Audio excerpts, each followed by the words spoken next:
Thank you. So I will start with just briefly introducing myself. So I'm Olga. I'm from Ukraine in Kiev, and I'm originally from the west of Ukraine, but I just studied in Kiev. I just graduated last year from cultural studies. And in terms of EYP, I've been involved actively in EYP for 2 years.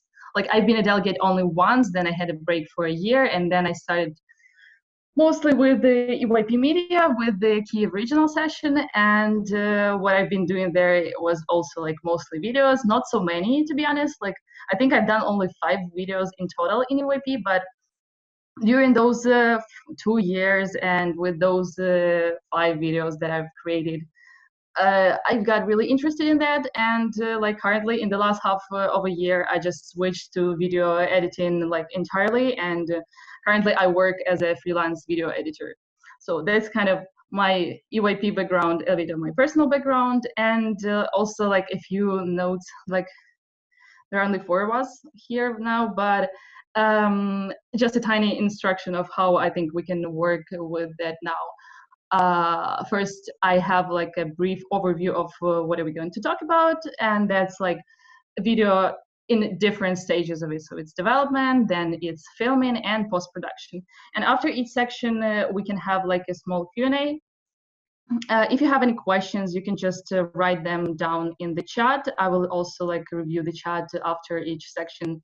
And also, if you have any direct comment that you want to just shoot right away, a direct response, you can just turn on your mic and just talk and just ask the question if you have anything really specific and you don't want to forget about it. So with that, we start with the video, with the stage of development. And as I had this overview just in the description in the post, but first thing what I want to tell you about is a realistic yet challenging goal.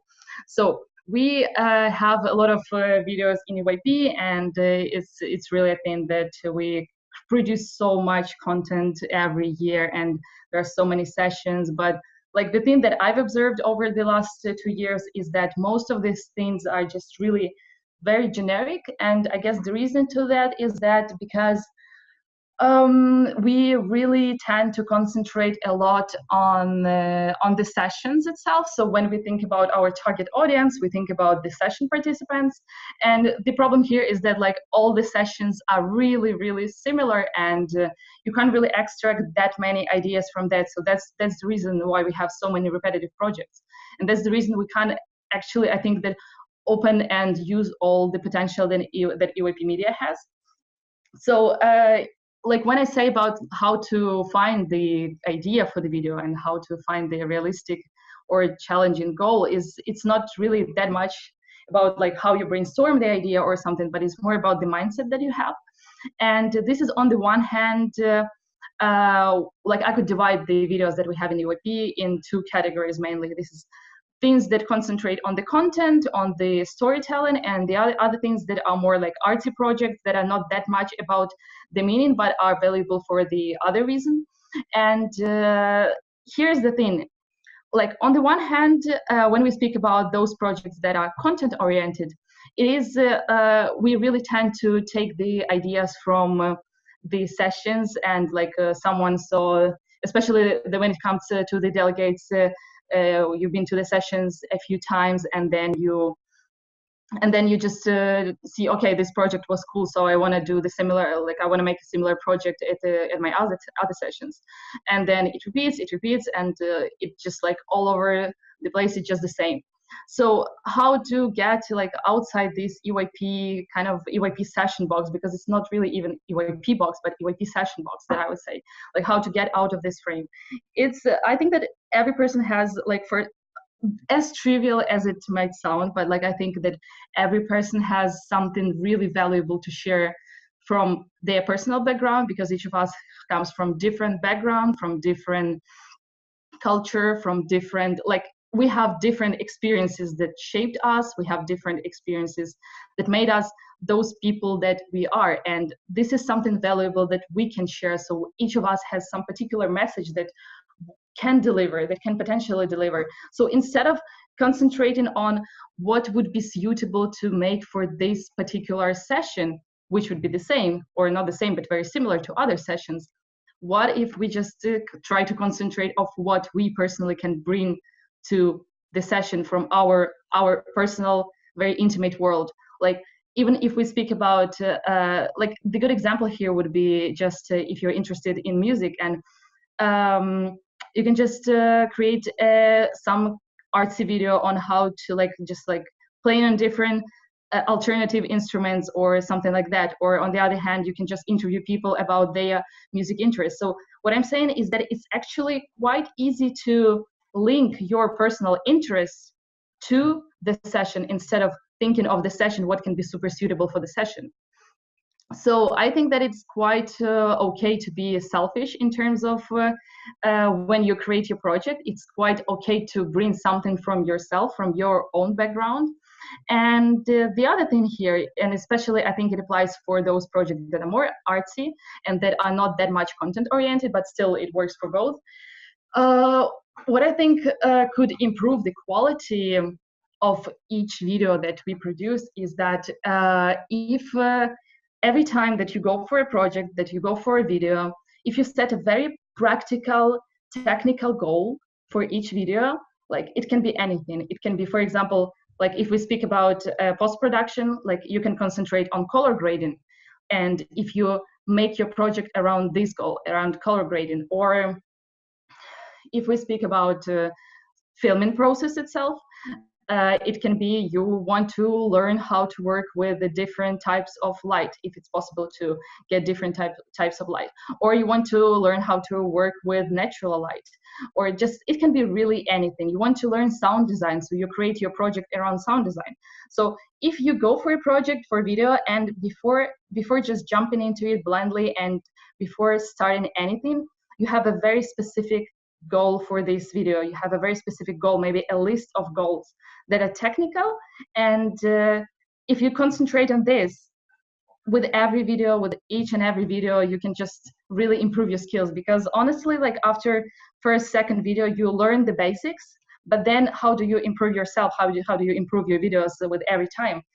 You can do this like when you have a very specific goal, and it also will make your projects be like much more interesting in terms of they will have each of them will have a specific style, because you're trying to deliver some specific vision there. You're trying to deliver some specific style there. So it will make them special. It will make them really outstanding comparing to the others.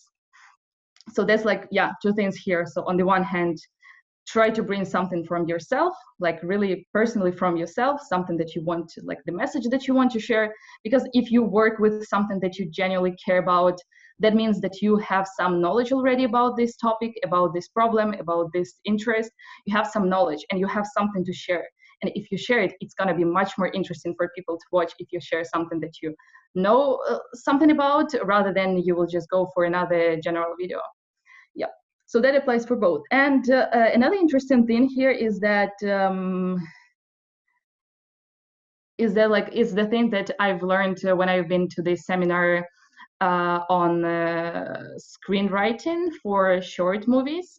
It was made it was done in Kiev by one of our young directors and screenwriters, Marisa Nikityuk, and she said that like when you planning to film a movie, the stage when you can make your project, when you can make your movie, first of all, cheap, and second, realistic, is basically the script. So it's the very early development stage, is the script. That means that like if you want to go for some super ambitious goal, like can you really in the end of the day, can you really deliver it? So she said that when it comes to movies, you should be really realistic. You don't want fairies, you don't want dinosaurs in your movie, you don't want some big, like huge scale shootings in your movie, because this is something that you can't really realistically implement. But what you can realistically implement is that you have many people, you have many experiences in your background. So there is definitely something that deserves to be told, that there is definitely a story that deserves to be told. And you should really concentrate on something that is actually quite narrow, because many things are just like really repetitive, and especially today the general audience has really high standards for whatever they watch, because again we just consume so much information, so much visual information. So like if you concentrate on the things that are very intimate and specific for you, and you try to deliver them, this is when and how you can make your video really interesting for the audience. So that was like the first thing, a realistic yet challenging goal. Then how to develop the vision that you have, your idea, into a clear plan. And well, basically this is just a project management part, and I think with this I will share with you, I will show you the project management template that we had in Luxembourg. Actually, I've never asked Ali if I can share it, but I hope I can. Share screen. Yep, so like for Luxembourg, can you see? Yeah, I guess you can see. Yeah, we can. Yeah, okay, great.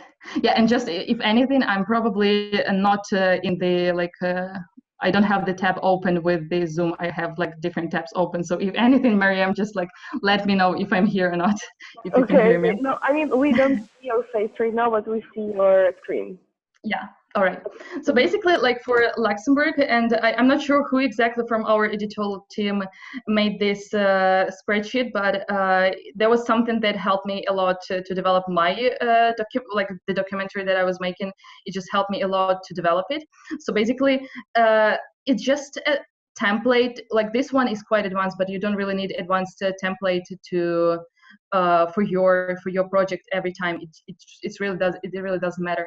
So but here it was concentrated on a few things, and this is something that you can keep in mind. So first of all, like content design, and then if I can switch, yes. So basically set design, like content design is basically the idea that you have. So just make sure that you can answer yourself a question: what is the goal of your project? What is your target audience? Like, why are you doing this? Why is this important? The second thing would be set design. Wait a second, can I? Yep. Okay, so the set design is when you think about the process of basically filming what you're going to film. So you think about what kind of angles are you going to use, you think what kind of equipment do you need, what kind of lighting, everything that that is relatable to the basically to the set design, to the filming process. Then post-production, and post-production here is like visual design. So you think about colors, you think about like b-rolls, special effects, whatever you need for post-production, for editing your video. And audio design. Well, basically what I'm trying to say here, stop sharing, is that there are just a few things that are, can you hear? Yeah, okay, you can see me now, can you? I guess, yes. All right, so so what I'm trying to say here is that like really you don't need an advanced template for this, but what you need is really to be able to answer those questions, those basic questions that do I know why I'm filming this project, why I want to make this project. Then you have as much information as you can think of before starting working on it on the development phase. This is really the key for you to make sure that it works smoothly when you film it, it works smoothly when you edit it, and then that in the end you have a really clear set of, basically you have a list of checkpoints that you can review yourself, you can check them later, and you can see if you managed to achieve your goal, because you planned for something. Of course, not everything is gonna go smoothly. Of course, not everything is gonna go as you want it to go. So in the end, you will be able to just reflect yourself on what you are doing. In the end, you will just be able to understand whether you were able to achieve this goal. So yeah, project management, and that includes content, set design, as it was mentioned here, or basically filming process, then post-production process, and sound design. Well, it also kind of relates to post-production, but yeah, it can go separately as well. These are the things that are really important to keep in mind when you plan your project. Then the next thing I had here is basically if you just like being prepared, and I really can't emphasize it enough, is that if just I had to give the reason why being prepared is important just in one sentence, it would be just, it will make your life so much easier when you start working on that. So first of all,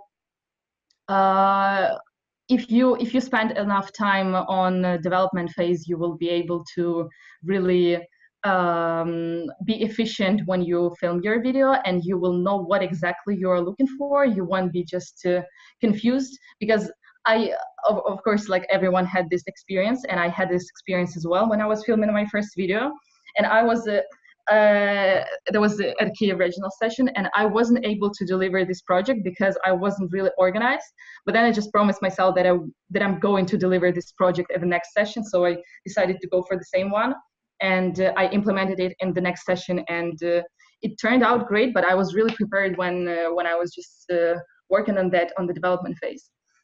So yeah, and I think it also is just important to emphasize that it also relates to your software. So if you are going to work with your software for the first time, or even not for the first time, but just if you come to the session already, you downloaded your software, you installed it, if you spend at least 2 hours before the session just on YouTube trying to understand how the interface works, like you don't have to look into the details at all.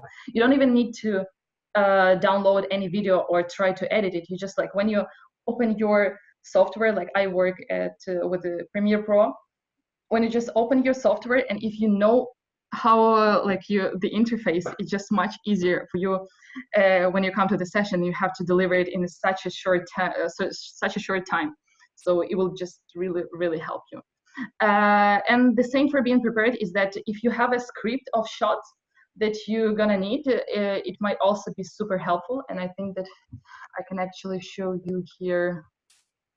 One second. I'll show you the project, also like the project management file that I had for Sounds of Kharkiv, the other video that I made. Basically, that was the video that I couldn't make in my first session, but then I was able to implement it because of proper planning at the next session. So I'm gonna share with you now. Share. Okay, so yeah, so basically I just created a document where I just again, as project management, I just decided to write why I want to make this project, who is the target audience, how exactly I'm going to implement it, how exactly I just want to deliver the idea. But here's the thing. I basically had here a list of shots that I was going to film. So in this video was just like 1 minute video with the different sounds that were specifically at that session.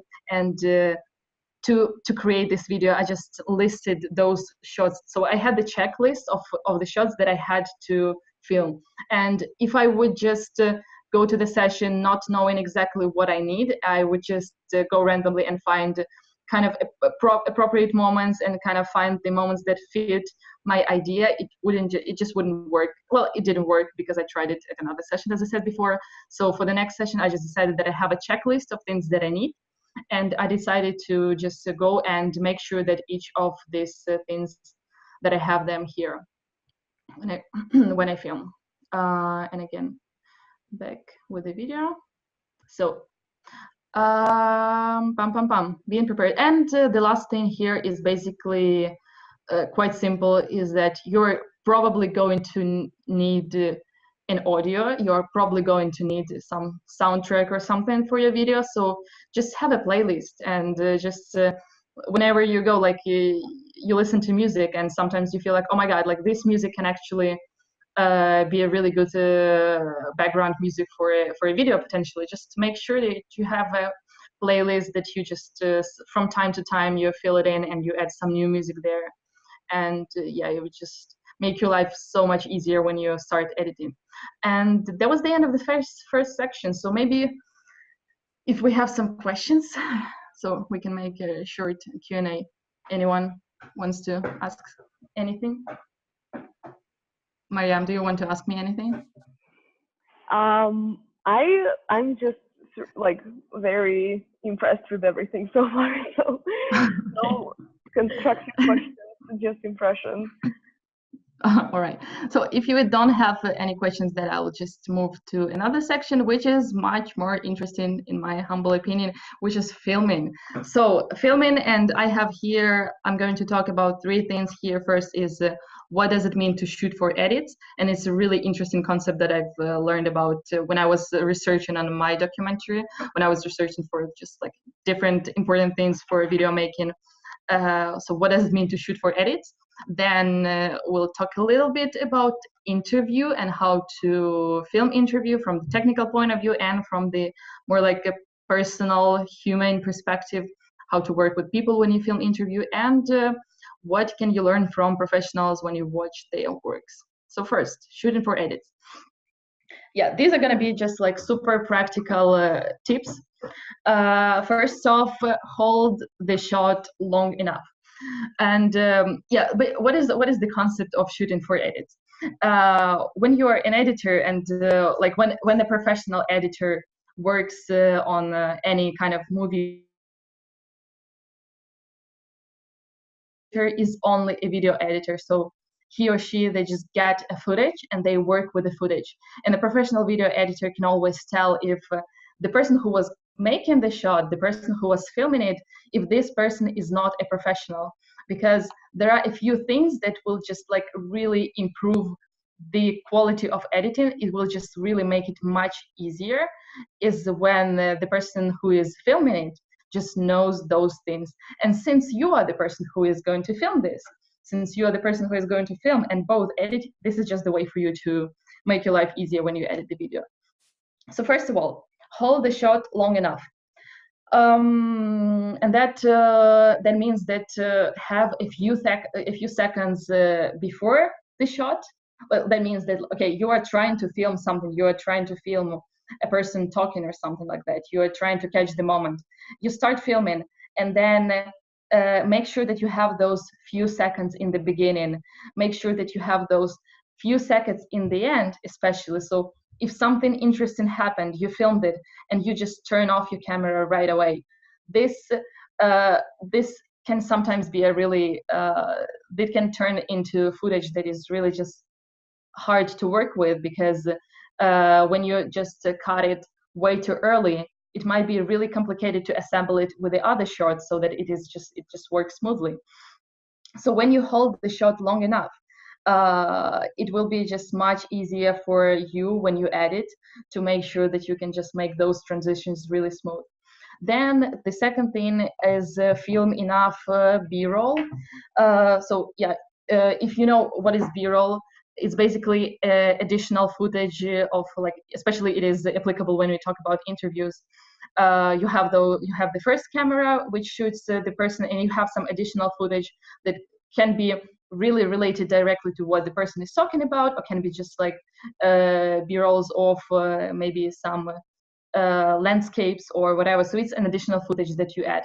If you film enough B-roll, this is just the way for you to make a video just more engaging, because it is quite boring to just watch long video that has not enough pace, I would say.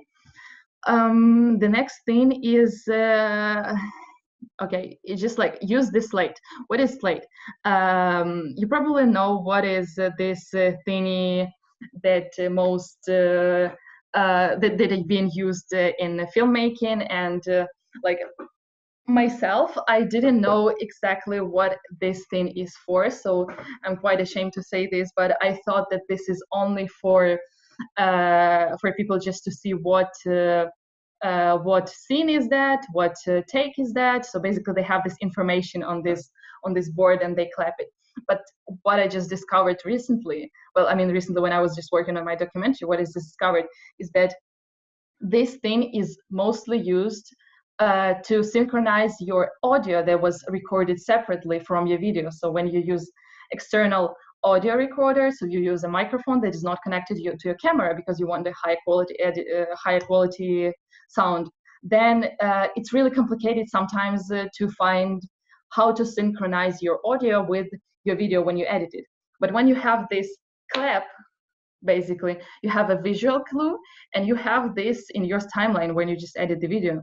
You have this spike that goes up immediately, so you can see exactly where, like when, at what point of time was this clap made, and you can just easily synchronize your audio with video. So it's just like a small technical thing that can really help you make your editing easier. Then capture the moment even if it's not perfect. So sometimes when we are trying to also concentrate a lot on high quality shots and we want to make our video to make it look super fancy, we want to find a perfect angle, we want to make it like really look nice, it is really in my opinion, it's really more important to rather catch the moment that helps you to tell the story, even if the light was there not so perfect, even if the angle wasn't that good.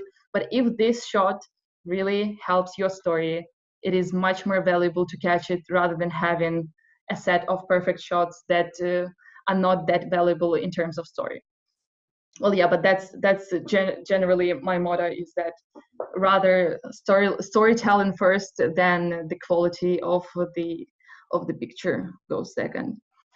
And have enough coverage. So have enough coverage, that means basically that when you shoot something, and when you shoot an interview again, when you shoot whatever you do, just try to get those different angles, try to get people to talk maybe in white light, and if you can, like if you have enough time, if because really at the session it is very much time-wise, it can be quite complicated to get some things done. So if you have this ability, if you have this chance, just make sure that you have different angles. You can try different things, because when you edit the video, you just have a better selection, and you look at those shots as the building blocks from which you can build a story. And sometimes it would be just better for you to combine those. And that also means that not only like different angles, but have a wide shot, have a close up, so that it is really nice. It looks very nice when you can combine wide shots with close-ups. And the next part would be the interview. And I think that here I'm going to also talk a little bit from my personal perspective and from what I've learned, because from making my documentary, because there have been some interviews there as well. Well, like mostly interviews. And first off, use the microphone. Like, use the microphone, please, because sound is more important than the image. And it will just really improve the way, like not improve, but it will just make it more pleasant for your audience to watch the video when the audio there is high quality, when the audio there is good.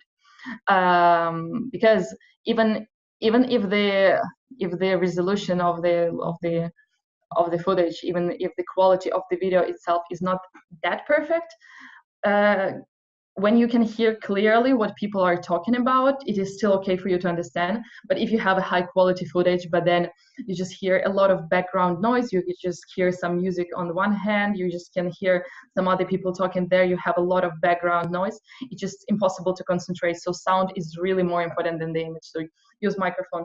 And even if you can't get microphone at the session, if you happen to be at the session when you don't have microphone, like any external, let's put it this way, just don't use the microphone that is built in your camera. Use anything that can record externally sound. So that can be a sound recording on your phone, that can be, you can record sound with the headphones. So anything that can improve the sound, it is really important to use it. And again, when we talk about interviews, what can make them look better just instantly, and I've just covered this a bit before, just use B-rolls. So really, and surprisingly, I just really, when I was working on this plan, and I was thinking about interviews and everything when I was preparing for this training, I just realized that I don't remember seeing any interview, maybe I'm wrong, but I don't remember seeing any interview in EYP, but because there are so many, I don't remember seeing any that has B-rolls, because mostly it's just, you have an interview that goes for 3-4 minutes straight, and there are a few people talking one by one, you switch from one person, you go to another person, then you switch back to the first person, and it just goes like that for 3-4 minutes. But something that could just improve it instantly if you use any additional footage that you can get there. So you can just film a few details, you can just film a hands of the person, you can just film some details on the clothes, you can just film something additional, you can film some landscape of the place you are in, anything additional that you can mix in with the A camera, also with the main camera that you have, and it will just instantly improve the quality of the interview. But that was like mostly about technical parts. But now, how to get people to talk about more like personal and intimate things when you're interviewing them. And again, we have a lot of interviews that are more like how do we call it, quality and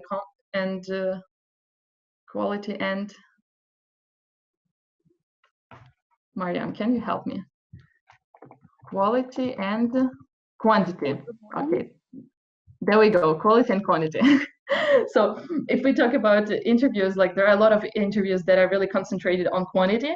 So you interview a lot of people, but the information that you get is obviously very, very much on the surface, because you can't get into more details if you have too many people there. So like you interview 6 people and you have a lot of information, but you just get it just on the surface. But then if you want to, and I think that this is much more interesting, if you have less people in your interview, like up to 3 people, and you try to get into more details, this is really the way you can just get something much more interesting. So how to do this? First, make sure that the person is feeling relaxed, and the first technical part of it is how to make sure that the person feels relaxed is how do you set up your camera. So the person definitely would not feel comfortable talking directly to the camera, because especially some people are really not comfortable to be filmed. So it definitely won't help the person feel like it won't help the person to open up and talk about something in more details and everything. So what can you do instead? You just can sit in front of the person, set up your camera a little bit behind you, so to the left, to the right, it doesn't matter, just a little bit behind you, and you have a conversation with the person. You are not in the frame, only the person is in the frame, but you are having a conversation. And when you are having a conversation, it just will be, at some point the person can just forget that the camera is there, but it's still there and it's filming. And again, in terms of how to get a person to talk about something in more details, it also depends on how you start this conversation. So you just don't go directly to the questions, especially to the questions that are super like detailed. You have a small talk, you have a laugh, you just make sure that the person can feel comfortable with you, but you also film it. So you don't have to have a small talk and then you go back to the camera and you start rolling. You just turn your camera, you start rolling, then you go back, you take your position as an interviewer, and you start having a conversation. So yeah, have a small talk, have a laugh, make sure that the person feels comfortable, then start building up on this connection. So you want to know something specific, but you should start like with some general things, and then you can build up on it, and you start narrowing your conversation and getting into more details. And also, of course, it is really complicated to underestimate it, is that it is really important for you to listen to the person you are talking to, instead of just like strictly following the list of the questions that you have. You just have to listen. You just have to listen, because sometimes you can give a chance to a person to elaborate on something that you might not even expect some kind of answer. So follow the conversation and ask more open questions, like why and how. If the person starts answering your first initial question, you just don't go directly to the next one. Start maybe just getting into more details. You won't need all this information afterwards, but it is really important to have this background, to have this basically to have this ground to build up on. So, and the second thing that is actually quite related to this one is respect pauses. So don't interrupt, don't jump in right away when like the person is done with the question, just don't jump right away with the next one. Wait just for a few seconds to make sure they don't want to add something to this, because they can add something interesting. Just make sure that they have like this a little time span for just to add some information. And of course, ask open questions only. So it's not the questions that require the answer, which is yes or no. Ask open questions and then try to go from that and elaborate on that. And with that basically means that you will get much more footage than you're gonna need in the end. And in the end of such interview, you're like you were aiming for something specific. Probably you had some questions prepared, but why was it like really important to just have this all this hustle with so much time spent on maybe other questions or this like warming up or anything? Because you are aiming for basically for 30%. You're aiming only for what is laying on top, but just to get to something that is laying on top, you have to build this ground, you have to have these levels. And then when you watch this afterwards, when you edit it, like really don't use most of it. You shouldn't be using most of it. Just use the highlights, use the most interesting parts, because when you film it, it is obviously for you that you will just feel attached to the footage that you have, and you will find it interesting. But taking it from the perspective of the audience, what is really valuable is only those highlights and only those most interesting parts of the interview.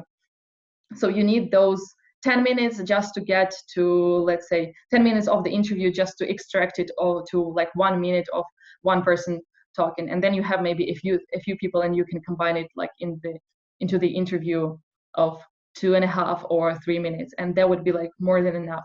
But that would be a really high quality interview. And if you use B-rolls for that, if you just use additional footage and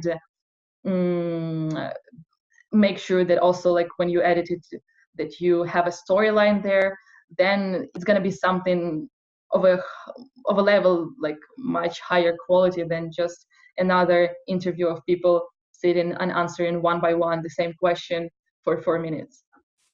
Then the next one, we move into the next one, which is what can you learn from professionals? And here I'm like, first of all, like watch movies like an editor, and this is also, it kind of refers again to shooting like an editor. So if you're an editor, you understand how this process works.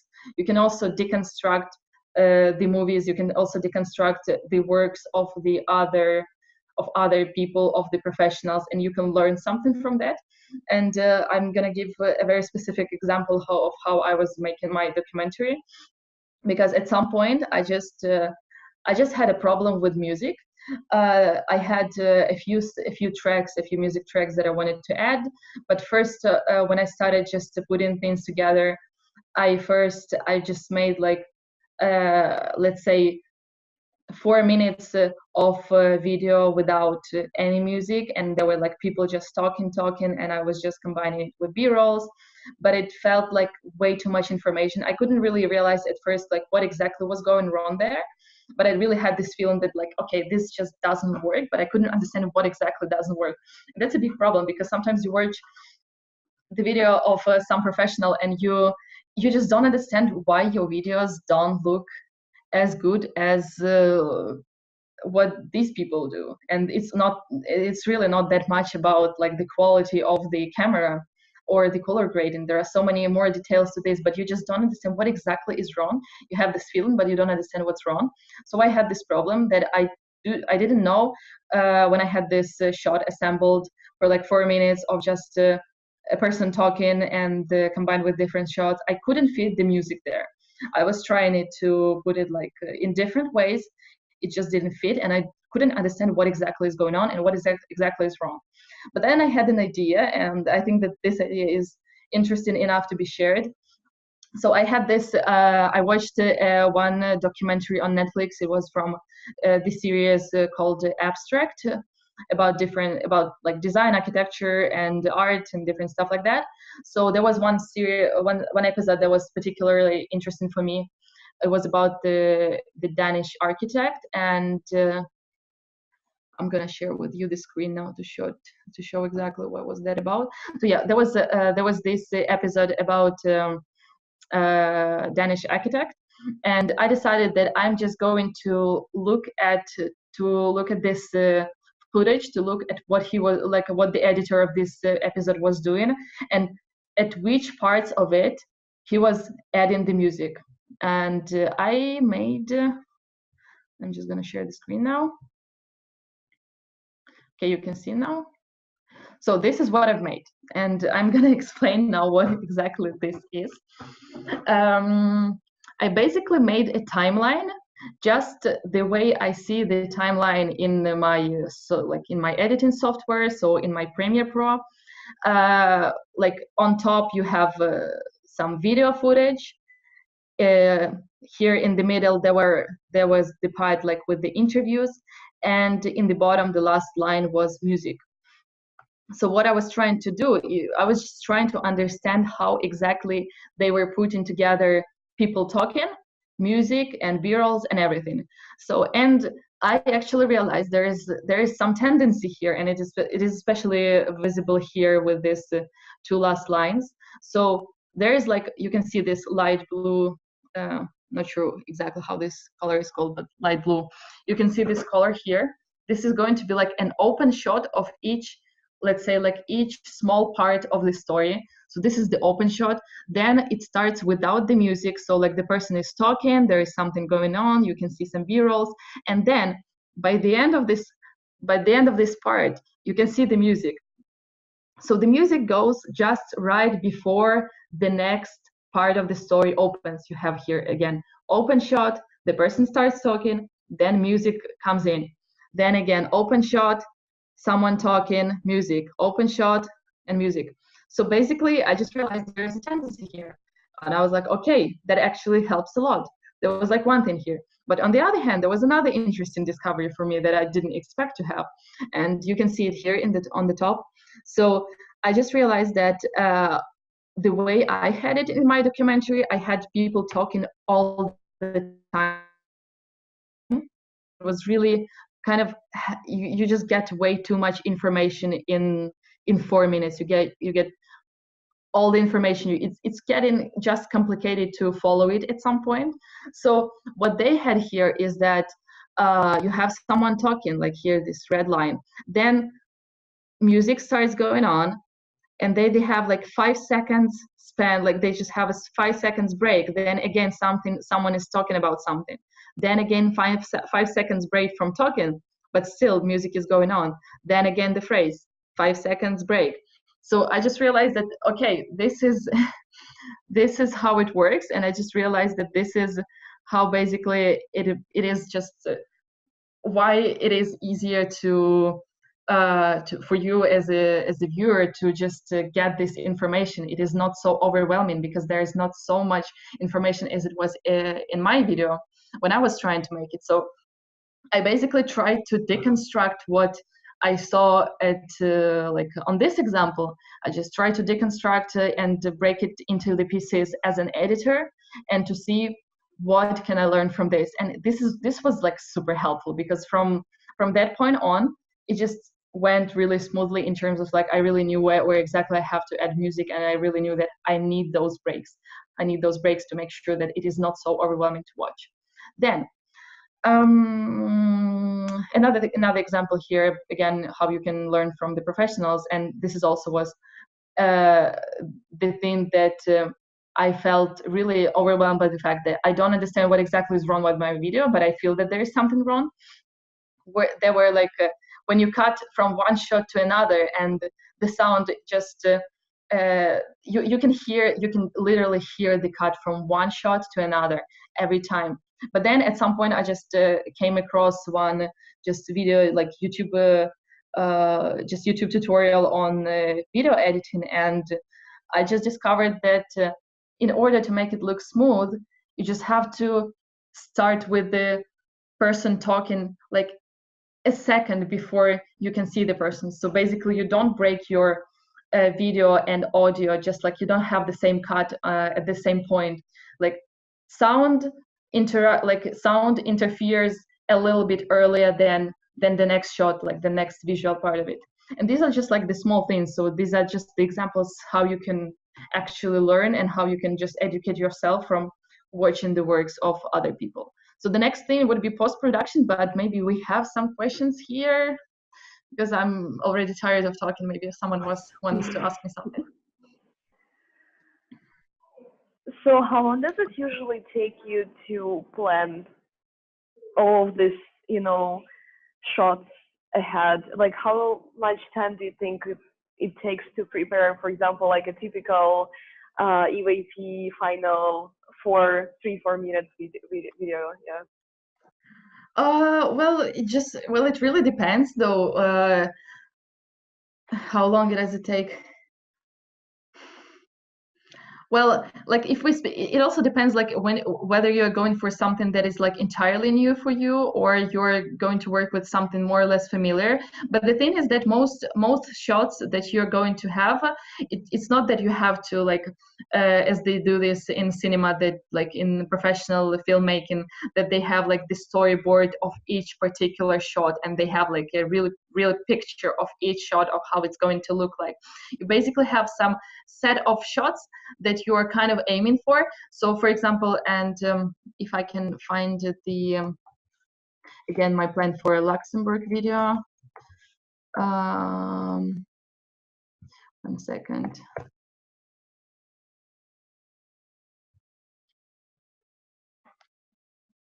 So yeah, like for my Luxembourg video, when I was also writing down in my project file or just I was just writing it on the Google Docs, basically kind of a script of what I'm going to do and what I need. I knew that I have to have interview shots. So I wasn't really, it was just a set of interview shots because I knew that I'm going to have a few people there. So a few sets of the interview. I also knew that I'm going to have some B-rolls. So some potential B-rolls for me were going to be like, okay, so the location, I need to film a few parts of location so that maybe at some point I will just need those shots. I need to film those people that I'm going to interview. I need to film them in action when they talk to someone, when they do their thing, maybe like for Sophie as a media team member, I was filming her creating what was that? Like a journal that we were printing out. So I was just filming her creating it basically and like working on it. And then I was filming Luke and Sarah chairing, interacting with their delegates. So I knew kind of that I aimed for a particular set of shots. And this is not that much actually of a planning. It's just that you have your vision, you have your understanding, and you kind of see that there are a few things that you have to cover, because sometimes if you just go into too many details and you just waste too much time on this, you can just get stressed and it will look much more complicated than it actually is. But it's just something that you just kind of to look up when you start planning. Okay, cool. I hope that answers. And how long? Okay. That's a little bit maybe off topic, but how long did it take you to make the documentary on Our Reasons? Like, honestly.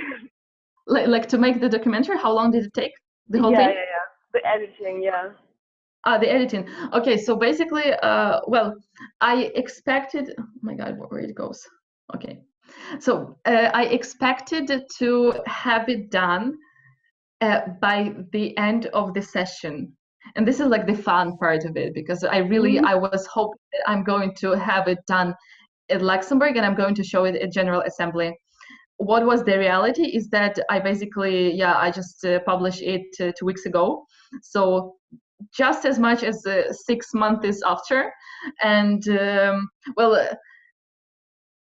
how much did it take? Well, I mean, like, it's not like you've been editing it for half a year, right?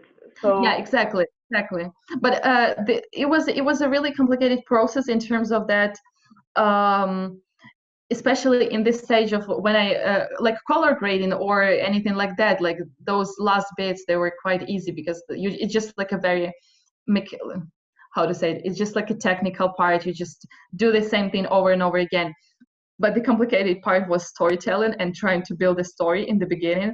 So I think that like first month after, I was just you have this thing on the back of your hand, like whether you're working on it or you're not working on it, you still have it on the back of your head and you still think about it sometimes.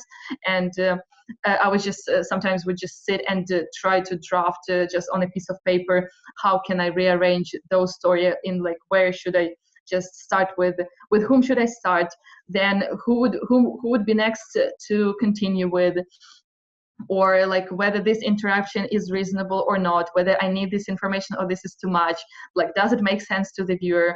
So basically I was really working on it like mostly like dedicated for 3 months with the breaks. So that means that I'm like completely immersed into it for like 3 days. I'm just like editing, but then I just come across some complication, I just come across something that I cannot resolve, so I just get frustrated and I leave it for a week and I just can't get back to it for a week. But then again, I just kind of find the solution for this problem, so I started working on it. I worked for it like for 3-4 days, and then again some obstacle that I can't really figure out at that moment, so I would just like leave it for a week or two, and this is how this process was going. And that's why it was taking for so long. And I have meanwhile like one more section that we've been talking for an hour now, right? Almost, yeah. Okay. Okay. Would it be okay if I have like another 10 minutes? Yeah, sure. Go ahead. Yeah. All right. So basically, the last section here is post-production. So basically, editing process, and like first thing here is. And it's really important, and just as important as being prepared for your shooting is just as important, and is figuring out your development phase, is that you keep your workflow organized. So that means that in the beginning, when you just have all your footage, and especially when you have a lot of footage as I had, because when I was starting editing, I had like 80 gigabytes of footage, of raw footage, and I was just trying to figure out what here is this something that I can work with, what is just completely unusable. So like first of all, you just review all your footage, and this is like at this stage you don't even open your editing software, you just like work with your footage on your laptop. So you just like review all the footage that you have, you deleted the shots that are completely unusable. Then when you see that, okay, this is what I have left, you start folding everything, and yeah, because it will also just make your workflow process just way easier, is that you put everything into the folders. So for example, like I had the shots with the interview, so for me it was like Diogo interview, then Diogo doing something, then I have some b-roll, then I have something additional, then I go to, okay, Sophie b-roll, okay, Sophie working on something, and then I have them all organized into folders. Then when I have everything organized, this is the moment, and not only the footage, but also you have in the folder the music that you are going to work with. You have, if you need any additional special effects or sound effects or anything that you need in your project, you have them all. Especially again, you're probably going to, if you need the audio, you have to record it separately. So you're probably going to have your audio in the separate folder, and when you have all these folders, you just take them all and you drop them, import them into your editing software, and from that moment on you can start working on creation of it, basically. And yeah, so that was like the organizing part of it, like organizational part. But then when it comes for the more creative part, which is basically editing, and you have to assemble some shots and you have to build the story, there are basically like 2 ways to work with your footage here. And I don't know, like I the way I was working with my footage, the way I was working with my documentary, and I'm not sure if it's the most efficient way to do so. I guess it's not that efficient, but that was, I just went with it, and I didn't like the second one, I never even tried it. I was trying to eliminate shots from the whole amount that I had. So what I've done, I've just put all the 4 hours of footage into my sequence, into the timeline, and then I would just start deleting those that I think that they don't work. So I was just trying to, from all the footage, I was just trying to narrow it and build some parts of the story and reassemble it.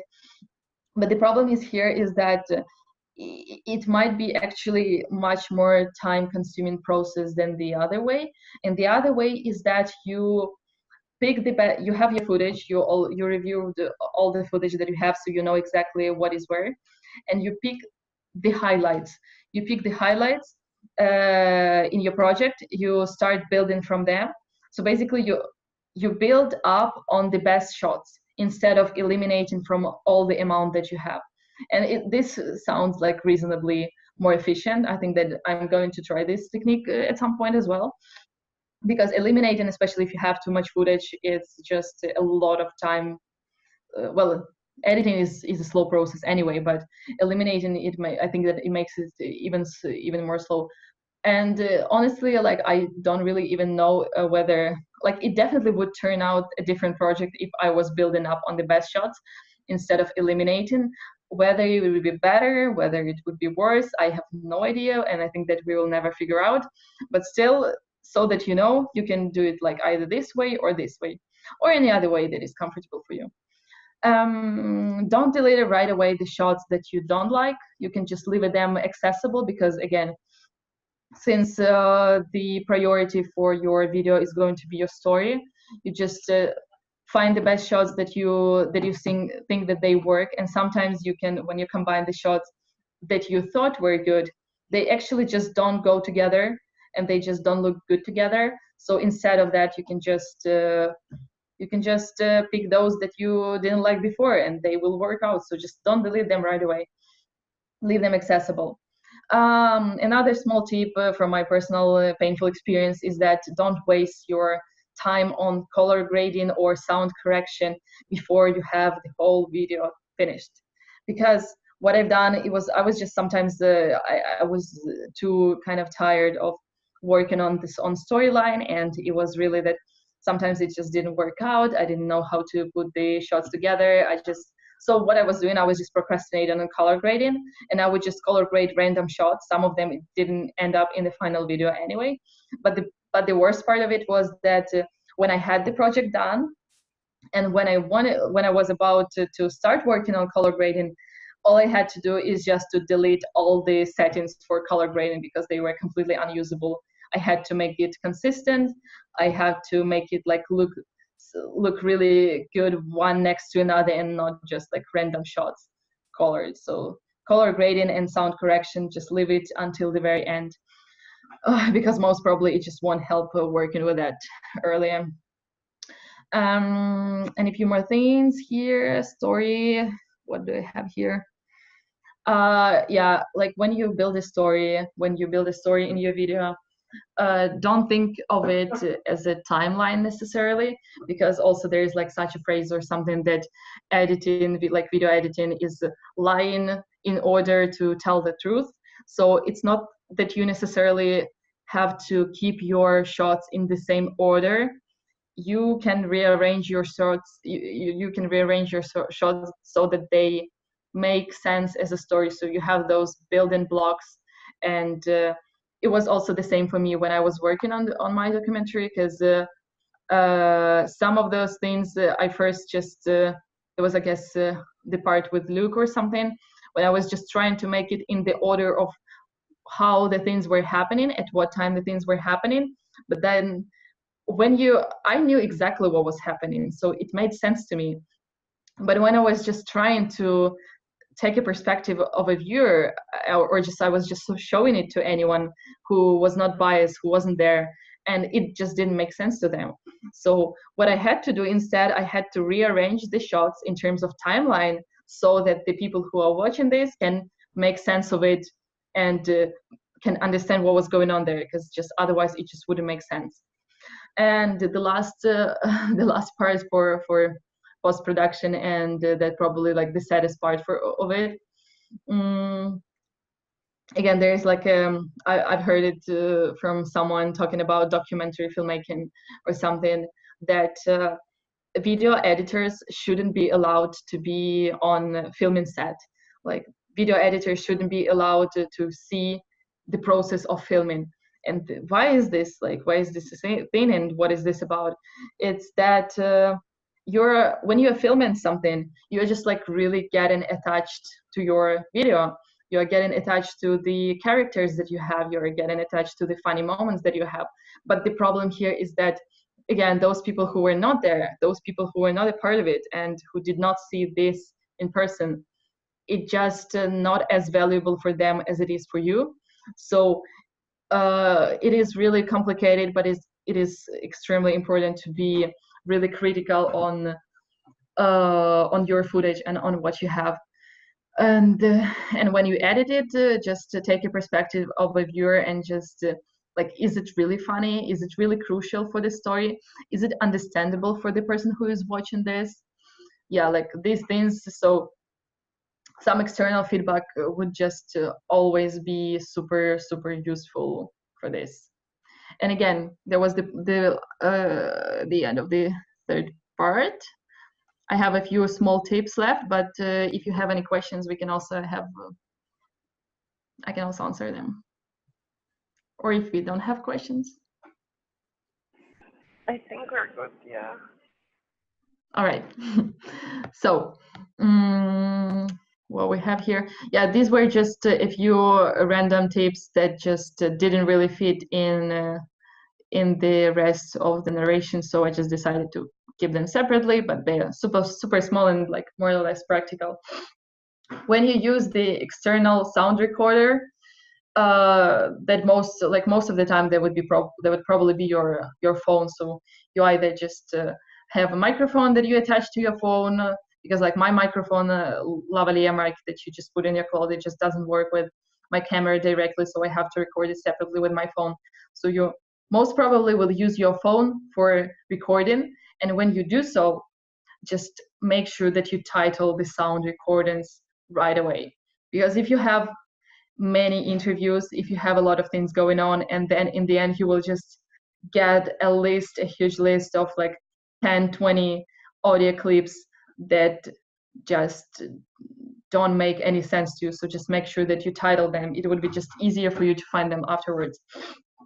Then the next thing is that I've seen this a few times sessions, and this is basically why I started doing this, is label your gear. Like again, as trivial as it sounds, but like if you just put a piece of tape and write your name on your gear, on your lens, on your microphone, it would just be easier for you to find it later, because when you work with many other media team members, it just those things that they can get lost quite easily. Watch good movies and watch bad movies, and try to watch them as an editor, because like again, good movies you can see some tips from theirs, but like bad movies you can also see mistakes from theirs. Combine close-ups and open shots. Then the next thing here, what I have here, don't yeah that's I guess quite important. Like if you just have any obstacle in terms of like video editing or something like that, just don't waste your time trying to figure out how exactly that works, because you can literally find anything on YouTube. So if you are aiming for something specific, just go on YouTube and find it on YouTube. And I guess that's pretty much it. I think like I can also give a few references, like the YouTube channels that I find super, super valuable in terms of video editing and storytelling. And this is also like where I was getting my information from as well. So the first channel is This Guy Edits. I guess it is like a professional video editor for like in terms of filmmaking, and he has really super simple videos, but his tips and tricks are really valuable. And the second one is DSLR Guide, and there's also like a guy, I think that his best videos were like from 2-3 years ago, when he was focused mostly on tips for filmmaking, and he is like also like a freelance filmmaker. So it's not like a typical YouTube style learning videos, YouTube style tutorials. It's more like those guys that are focused on filmmaking, and they break down things from the perspective of filmmaking. I think that I can later find some more references, and we can link them to the YouTube recording of this training. And I guess that's it. Sounds good. Cool. Then I will stop recording at this point. Thank you so much